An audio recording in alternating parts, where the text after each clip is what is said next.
The Fat Controller's railway was busier than ever. All the engines had to work very hard indeed. "We don't know whether we're coming or going," grumbled Henry. "I know you are working very hard," said the Fat Controller, "so I have arranged for a new engine for goods work to come from Scotland tomorrow." But the next day the Fat Controller got a surprise. Not one but two engines arrived from Scotland.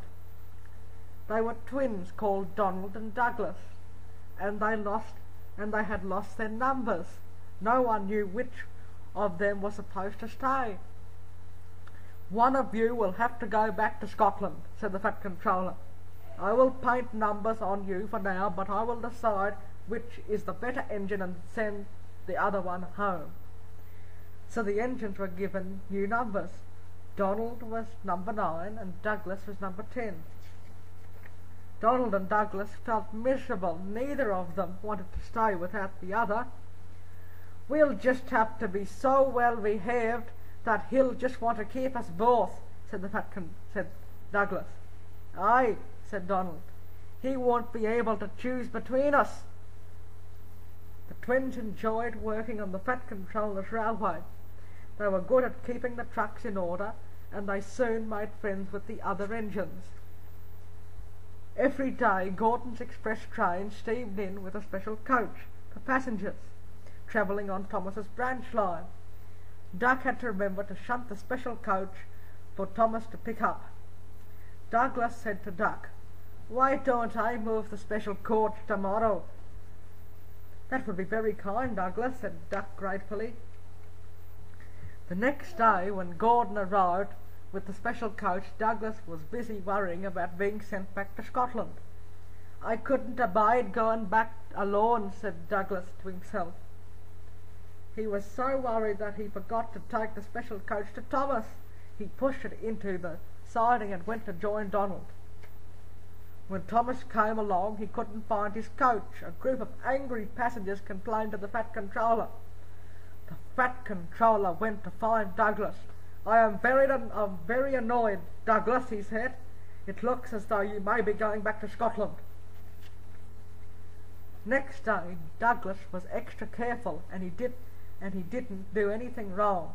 But Donald was unlucky. He backed into a siding where the rails were slippery. Poor Donald couldn't stop. He crashed through the buffers and into a signal box, leaving the signalman sitting on the coal in the tender. "You clumsy grey engine," cried the signalman. "You've jammed my points." The Fat Controller was very annoyed. "I'm disappointed in you, Donald," he said. "I was going to send Douglas back and keep you, but now I'm not sure." Donald felt very sorry. That night snow came to the island and covered all the tracks.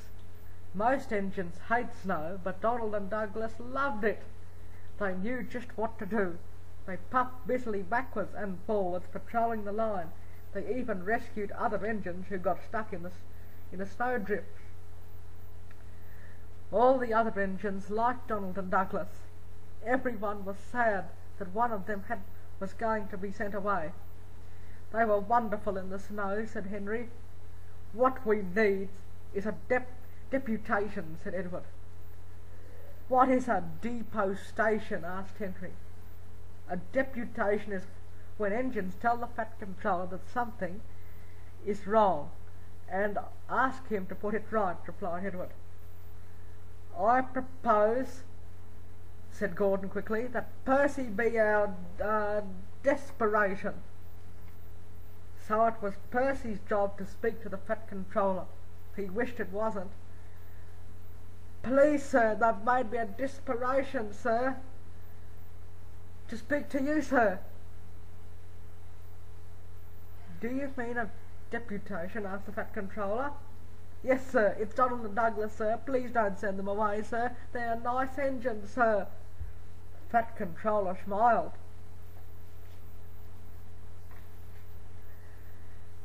The next day the Fat Controller went to see Donald and Douglas. "I hear you have been doing good work in the snow. What colour paint would you like?" The twin engines stared at him. "Blue, please, sir," they said in surprise. "Does this mean we'll be staying, sir?" asked Donald. "It certainly does," said the Fat Controller, but the rest of his speech was drowned in a delighted chorus of cheers and whistles.